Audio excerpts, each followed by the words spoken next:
दर्शक हो, उजनी धरणाची सायंकाळी 6ची अपडेट किंचित उशिरा आपण घेण्याचं कारण म्हणजे आपल्याला वीर धरणातून किती पाणी सध्या येत आहे हे पाहण्यासाठी आपण थोडा किंचित उशीर केला। त्या अगोदर एक विनंती आहे, आपण ATN मराठी चॅनलला सबस्क्राईब केले नसेल तर सबस्क्राईब करा व मिळवत राहा अशाच प्रकारच्या ताज्या जिल्हाभरातील सर्व व उजनीच्या सर्वच अपडेट।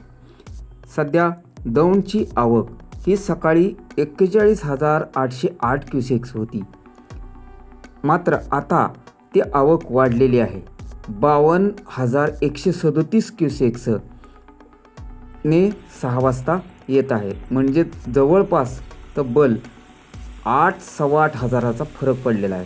भीमा नदी सकाळीपर्यंत 50,000 क्युसेकचा विसर्ग होता, पुन्हा 9 वाजता तो वाढवून 60,000 करण्यात आला व 4 वाजता तो 70,000 क्युसेक्स करण्यात आला।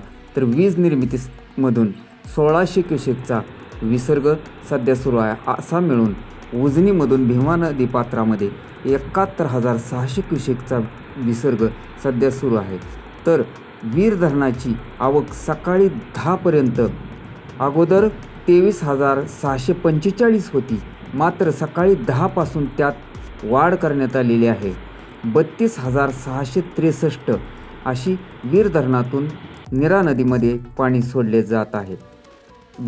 तर उजनी धरणाच्या वीज निर्मितीसाठी 1,600, सिनामाडा योजनेतून 180, दहेगाव सिंचन योजनेतून 80 क्युसेक्स, बोगदा 400, कॅनल 1100 क्युसेक्स। धरणाची आत्ता सायंकाळी 6 वाजताची टक्केवारी 97.68% झाली असून यातील एकूण पाणीसाठा 115.99 TMC झालेला आहे। तर यातील उपयुक्त पाणीसाठा 52.33 TMC झालेला आहे। पावसाचा जोर पुणे परिसरात सातत्याने होत असल्यामुळे आवक अजूनही वाढू शकते।